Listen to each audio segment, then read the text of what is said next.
불교는요, 인간의 모든 고통의 근원에 뭐가 있다고 말합니까? 욕심이 있다고 그래요.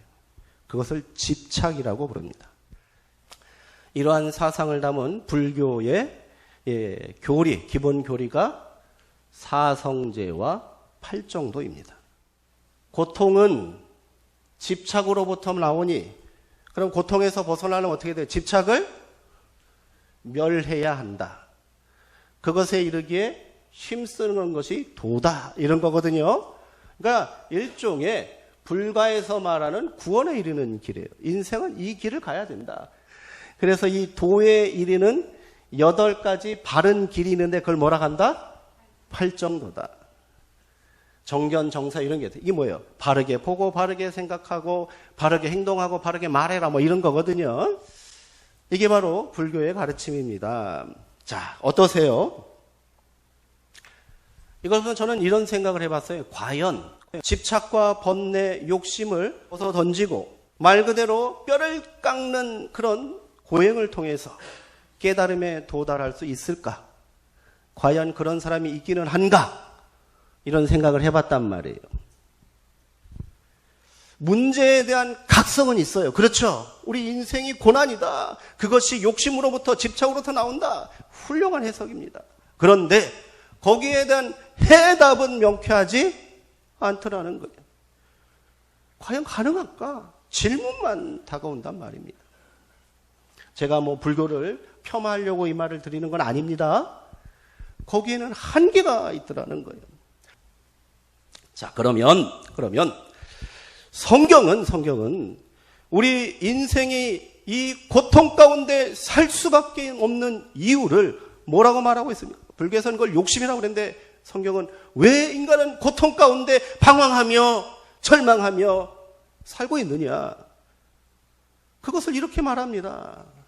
오늘 읽은 말씀이에요. 요한복음 14장 6절의 말씀인데 우리 다시 한번 읽어볼까요? 자, 시작. 예수께서 이르시되 내가 곧 길이요 진리요 생명이니 나로 말미암지 않고는 아버지께로 올 자가 없느니라 이랬어요. 자, 이 말은 어떤 말입니까? 우리 인생은 곧 3가지 문제를 해결하지 못하여 방황하고요 갈등하고 절망한다, 이런 말 아니겠습니까? 그럼 그 3가지 문제는 뭐겠습니까? 첫 번째, 길을 잘못 들었기 때문이라는 거예요. 그러니까 어떡합니까? 길을 찾지 못하니까 이게 맞는 길이겠지 하고 한참 속에서 보니까 이 길이 아니네. 절망할 수밖에 없죠. 그리고 열심히 길을 찾아가고 있다고 생각했는데 같은 자리를 맴맴 돌고 있더라는 거예요. 그럴 때 어떻게 합니까? 화가 나잖아요. 수고한 게 있으니까. 그래서 없는 길도 만들어야겠다라고 그냥 억지를 부리고 막힌 길이 있으면 그냥 뚫어보자 하고 나서는 거예요.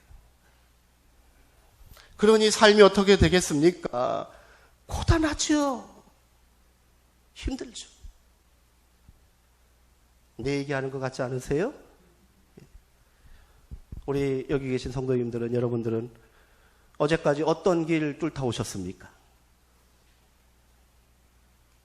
둘째, 한번 읽어보겠습니다. 자, 시작. 진리를 만나지 못했기 때문입니다. 이 말은 더 정확히 물으면 진리를 모르기 때문이다 라고 말할 수 있습니다. 진리라고 생각했는데 알고 보니 뭐라는 거예요? 거짓이더라는 거예요. 사랑이라고 생각했는데 배신이었고요. 틀림없다. 그렇게 믿었는데 사기당한 거예요. 기만당한 거예요. 그렇게 우리는 가짜를 붙들고 진짜라고 우기고 착각하며 살았던 것 아닙니까? 그러니 인생이 어떠합니까? 허무한 거지, 허무한 거. 만족이 없고 기쁨이 없더라는 겁니다. 셋째입니다. 잃어버린 생명입니다. 모양은 있는데 생명은 없고요. 형태는 있는데 열매가 없던 거예요. 말 그대로 빈 껍데기라는 거예요. 우리 인생을 살면서 한숨처럼 넋두리처럼 그렇게 말하잖아요. 아이고, 지나고 보니까 다 빈 껍데기네. 그렇죠. 빈 껍데기 같더라는 거예요. 죽은 나무를 붙들고 꽃이 피기를 바라는 거나 같습니다. 뿌리가 말라버린 나무에서 열매 맺기를 바라고 있는 거예요. 생명에 대한 확신이 없으니 인생이 어떻겠습니까? 늘 불안한 거예요. 근심과 걱정이 떠나질 않는 겁니다.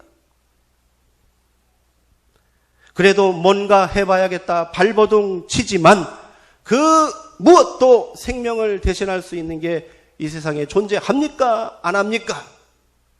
안 하잖아. 없는 거예요. 그런데 자기 스스로를 일컬어 나는 길이요 진리요 생명이다 이렇게 자신 있게 말하는 사람이 있습니다. 저는 이 시간 여러분들에게 그분을 소개해드리려 하는 거예요. 그분이 누구시겠어요? 그분이 바로 예수 그리스도이십니다. 성경은 이 예수님을 하나님의 독생자라고 그랬어요. 이게 뭔 말이에요? 어렵게 생각할 거 없어요. 하나님의 독생자면 예수님은 뭐예요? 곧 하나님이시다. 따라해 봅시다. 예수님은 하나님이시다. 근데 이 하나님이 하늘 영광을 다 버리고 땅으로 내려오셨다는 겁니다. 그렇게 하늘에서 강림한 초인이 아니라 우리와 똑같이 연약한 여인의 몸에서 나온 갓난 아기로 우리 가운데 오셨다라는 겁니다. 그리고 그 예수님이 갈릴리 땅에서 사셨습니다. 갈릴리는 어떤 곳이었을까요? 당시 사람들이 갈릴리 하면 어이구 갈릴리에서 무슨 선한 게 나오겠는가 이래 말했대요. 갈릴리 사람들은 다 양아치다. 불황하다. 가난한 자들이다. 못 배운 사람들이 사는 땅이다. 이렇게 천대했다는 거예요. 근데 예수님은 그곳에서 사셨습니다. 33년을 사시는 동안 그곳에 있는 가난하고 병들고 약하고 소외된 사람들의 친구가 되어주셨습니다.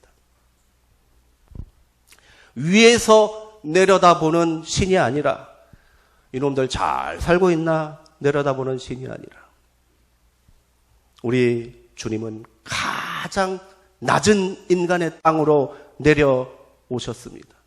그리고 모든 인생의 문제와 고통의 한가운데서 말 그대로 부대끼고 뒹굴며 그렇게 사시다 가셨어요. 그리고 아득한 옛날 태초부터 결단하신 계획을 이루기 위하여 하나님의 계획을 완수하기 위해 조용히 예루살렘으로 가셨습니다. 사람들은 생각했습니다. 이야, 당대 최고의 슈퍼스타인 그리고 기적을 일으키는 사나이가 예루살렘에 가니 세상이 바뀌겠구나. 저 로마놈들을 물리치고 이스라엘의 해방을 가져오겠구나. 그런데 그 모든 사람들의 기대와는 달리 그는 사람들의 조롱과 멸시와 비웃음 속에서 십자가를 지시고 무기력하게 죽으셨습니다. 왜 그랬을까요? 그래야 하나님의 구원 역사를 이룰 수 있었기 때문이랍니다. 인간이 되신 하나님이셨기에 감히 모든 인생들의 죄와 고통을 대신 짊어지고 내가 죽겠노라 결단할 수 있는 것 아닙니까? 여기서 끝이 아닙니다. 예수님은 나로 말미암지 않고는 아버지께로 올 자가 없다고 말씀하셨습니다. 그래야 예수님은 우리를 하나님 아버지 앞으로 인도하시기 위해서 바로 나를 영원한 생명과 구원의 은총 가운데 거하게 하시려고 죽음과 죄의 권세를 깨뜨리시고 3일 만에 살아나셨습니다. 죄와 죽음의 권세를 이기시고 부활하신 겁니다. 이것은 신비입니다. 인간의 경험과 지식으로는 절대 깨달을 수 없어요. 그러나 알 수는 없지만 느낄 수 있는 거예요. 알 수는 없지만 경험할 수 있는 거예요. 당신의 그분 예수님을 내 삶의 길이요 진리요 생명이라고 고백하면 그렇게만 고백한다면 말입니다. 왜 예수님이 길이요 진리요 생명이 되실까요? 먼저 그 길 끝에 가보셨기 때문 아닙니까? 진리를 말로 아닌 삶으로 몸으로 증언하셨기 때문입니다. 그리고 영원한 생명의 첫 열매가 되셨기 때문입니다. 그리고 세상 끝날까지 내가 너희와 함께 있을 것이다 약속해 주셨기 때문이에요. 그러니 믿을만 한 거지요. 이 정도면 한번 믿어볼 만하지 않으십니까?